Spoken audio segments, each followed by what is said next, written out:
É hora de voltar no tempo, mais precisamente aos acontecimentos que antecedem a queda do primeiro templo. Ano 597 a.C. As seguidas incursões de Nabucodonosor em Jerusalém fazem com que muitos judeus sejam forçados a deixar a terra prometida. São levados para a Babilônia, onde hoje fica o Iraque. Entre os exilados estão alguns profetas, homens que mantêm viva a aliança com Deus e não se deixam corromper, mesmo nas maiores dificuldades. Entre eles está Ezequiel. Ezequiel tem uma visão. Ele se vê em um vale escuro.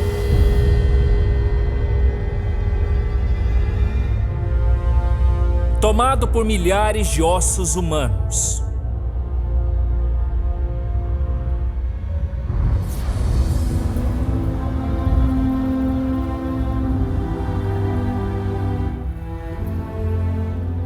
Filho do homem, acaso poderão reviver estes ossos? Senhor Deus, tu o sabes. Profetiza a estes ossos, Ezequiel. Ossos secos, ouvi a palavra do Senhor. Eis que farei entrar o Espírito em vós, e vivereis. À medida que as palavras são pronunciadas, os ossos, antes inertes, ganham tendões, músculos, pele, até se transformarem em corpos.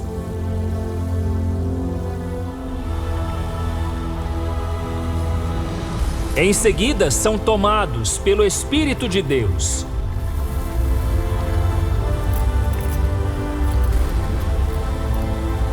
Ganham vida e formam um exército inteiro.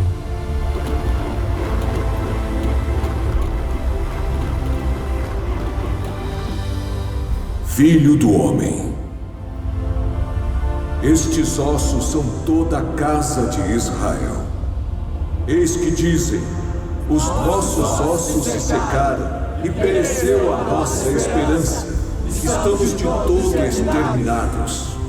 Portanto, profetiza e dize-lhes: Assim diz o Senhor Deus: eis que abrirei a vossa sepultura e vos farei sair dela, ó povo meu, e vos trarei a terra de Israel. Porei em vós o meu espírito e vivereis.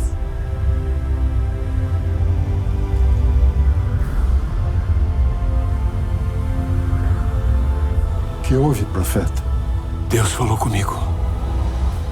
A mensagem de esperança é repassada pelo profeta aos outros. Nosso Senhor quer que todos saibam que, apesar de tanta dor, tantas mortes, Nosso Senhor reserva um futuro promissor para seus descendentes. Mas a volta à Terra Prometida ainda demoraria muitos anos para se concretizar. Outro profeta, Daniel, também é levado para o exílio. Chamado Beltesazar pelos babilônios, Daniel passa por uma de suas primeiras provações quando o rei tem um pesadelo misterioso. Eu sei que o rei viu em sonho uma grande estátua, imensa.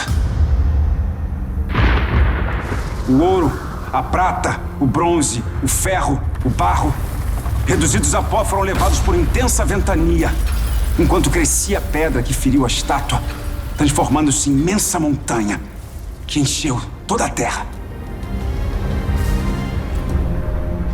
Daniel explica que as diferentes partes da estátua representam 4 gerações da família real da Babilônia, soberanos que ainda vão governar enquanto os judeus permanecem no exílio. E a grande pedra que soltou-se da montanha e destruiu a estátua é o reino de Deus, o mais poderoso reino que jamais será destruído.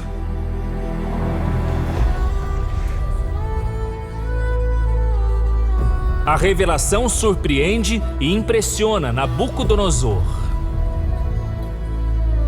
Sem dúvida, o seu Deus é o Deus dos deuses, o Senhor dos reis, o revelador dos mistérios. O rei testemunha o poder de Deus em outros momentos. Quando ele manda erguer uma estátua de ouro, os 3 amigos de Daniel, Sadraque, Mesaque e Abidnego, não aceitam se curvar a ela. Como se recusam a adorar a imagem de ouro que levantei? Nossa fé não permite, Senhor. Por se manterem fiéis ao seu Deus, os 3 são condenados à fornalha ardente.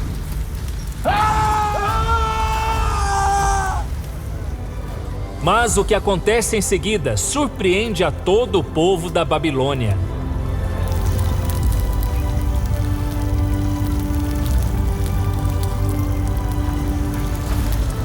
Eu não tô pegando fogo. Eu não tô queimando. Eu não tô queimando. Eu não tô pegando fogo. Não existe impossíveis para Deus em todas as suas promessas. Obrigado, Senhor! Naquele momento, os 3 não estão sozinhos na fornalha. Há mais alguém com eles, semelhante a uma divindade, como filho de um deus. Faça um decreto pelo qual todo povo, nação e língua que disser blasfêmias contra o Deus de Sadraque, Mesaque e Abidnego seja despedaçado, porque não há outro Deus que possa livrar como este.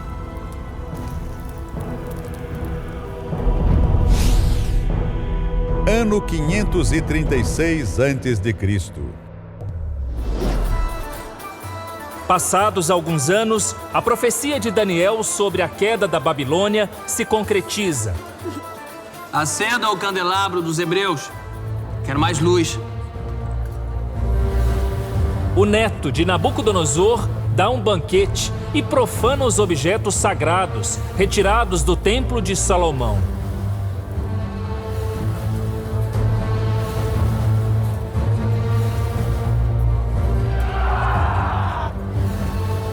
É quando Deus mostra todo o seu poder no Palácio Real.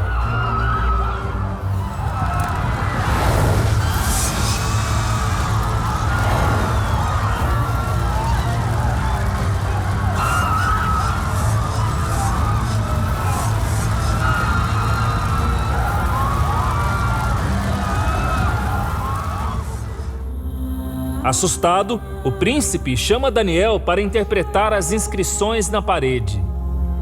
A revelação decreta o fim do reino babilônio.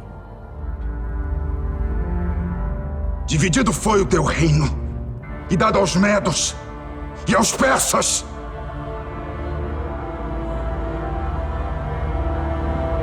Mais uma vez, a profecia de Daniel se mostra verdadeira. O exército do rei persa Ciro invade o palácio e mata o soberano da Babilônia.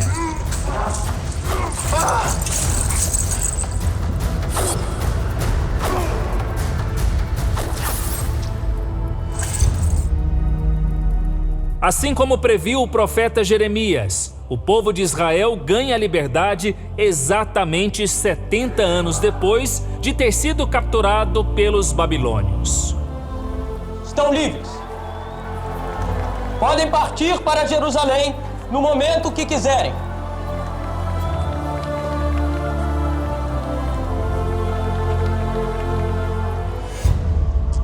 Daniel decide permanecer na Babilônia, mas o profeta desperta a inveja dos outros sábios, que tramam uma armadilha. Eles sugerem que o regente Dário emita um decreto. Proibir que os súditos orem a seus deuses? Por algumas semanas apenas.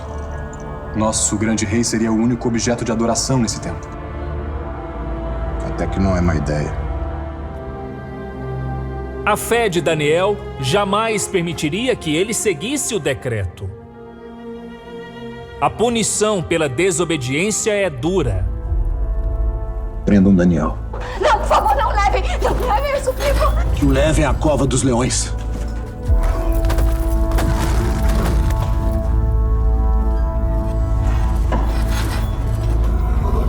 O profeta se vê frente a frente com um leão. O animal está faminto. A morte parece inevitável. Mesmo assim, Daniel mantém a confiança em Deus inabalável. Eis-me aqui, Senhor. Seja feita a tua vontade. O profeta se vê frente a frente com um leão. O animal está faminto.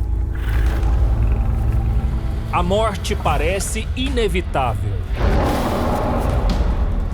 Mesmo assim, Daniel mantém a confiança em Deus inabalável.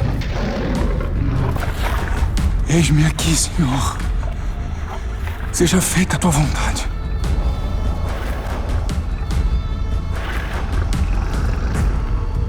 Quando o leão está prestes a atacar, surge uma luz. Um anjo enviado para salvar Daniel.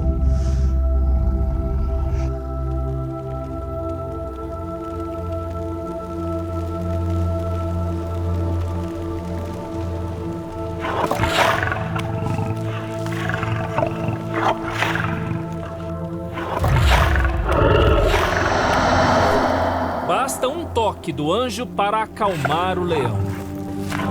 Salvar a vida do profeta.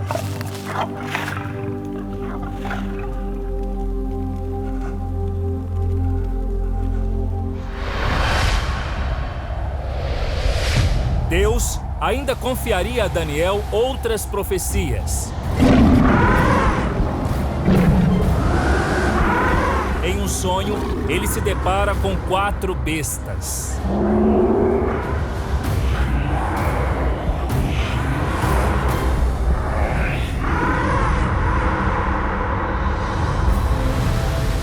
Mas, acima, Daniel vê uma figura iluminada, sentada em um trono no céu.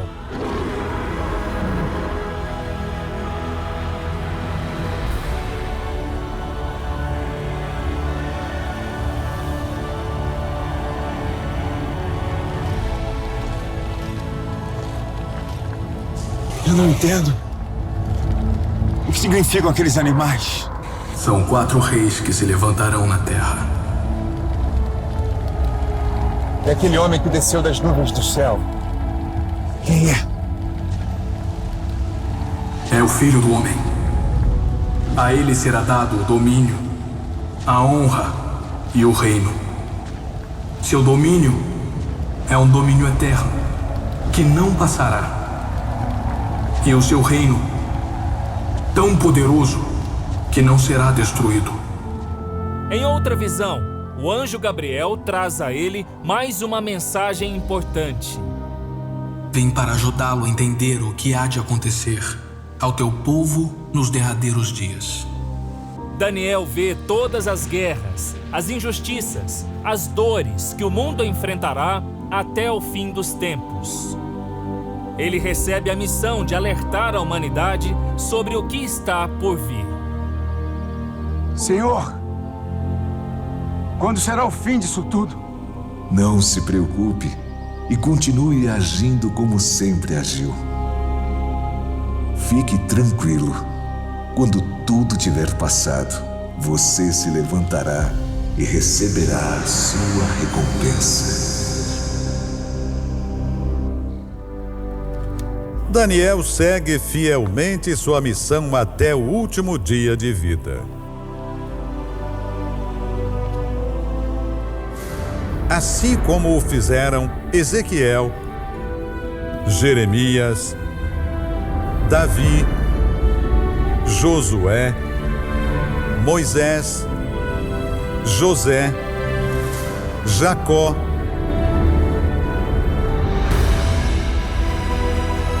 e Abraão.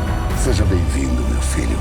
Eles são mecanismos ou são instrumentos de Deus para ajudar um povo composto de vários seres humanos como nós, que muitas vezes temos dificuldade em acreditar de que esse Deus realmente se interessa por nós e quer o nosso melhor. Mas afinal, o que estes homens citados na Bíblia tinham de especial? O que eles tinham que os outros não tinham? Por que eles foram escolhidos por Deus? São pessoas que se colocaram à disposição de Deus, para o serviço de Deus. A obra que está no coração de Deus precisa ser levada adiante por homens e mulheres que se dispõem a esse serviço. Homens que se mantiveram fiéis à aliança com Deus. E quando chamados, sempre repetiram a mesma frase. Eis-me aqui, Senhor. Eis-me aqui, Senhor. Atos de fé que garantiram a longevidade, a determinação, a sobrevivência do povo mais antigo que ainda vive sobre a terra.